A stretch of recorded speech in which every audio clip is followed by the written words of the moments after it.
मी यवतमाळ जिल्ह्यातनं कांचन आनंद राऊत बोलती आहे आणि मनस्पर्श साहित्य स्वरचित काव्यवाचन स्पर्धा या स्पर्धेत सहभागी होऊन सादर करते आहे माझी स्वरचित कविता।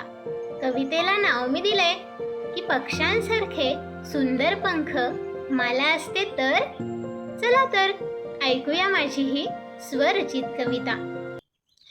काश मलाही पक्ष्यांसारखे सुंदर पंख असते, काश मलाही पक्ष्यांसारखे सुंदर पंख असते, निळ्या निळ्या त्या भाडी मग मीही उडाले असते, निळ्या निळ्या त्या भाडी मग मीही उडाले असते।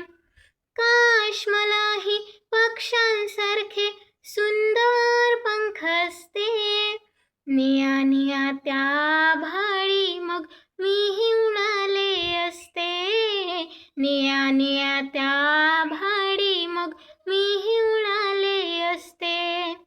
चिवताईसारखे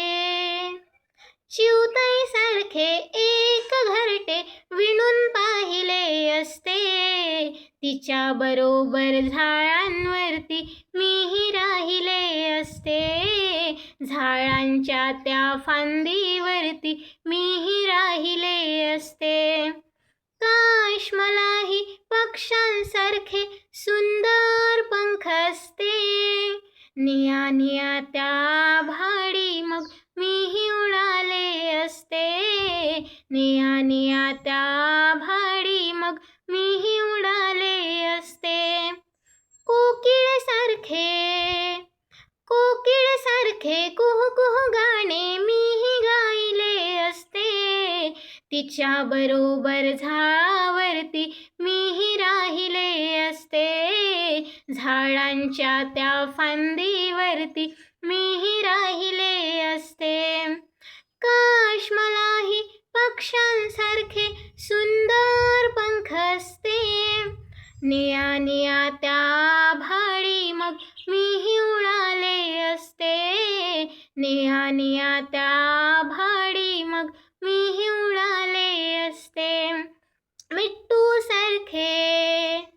मिट्टूसारखे फळ रसिले मीही चाखिले असते, मिट्टूसारखे फळ रसिले मीही चाखिले असते, त्याच्या बरोबर झाडांवरती मीही राहिले असते, झाडांच्या त्या फांद्यांवरती मीही राहिले असते।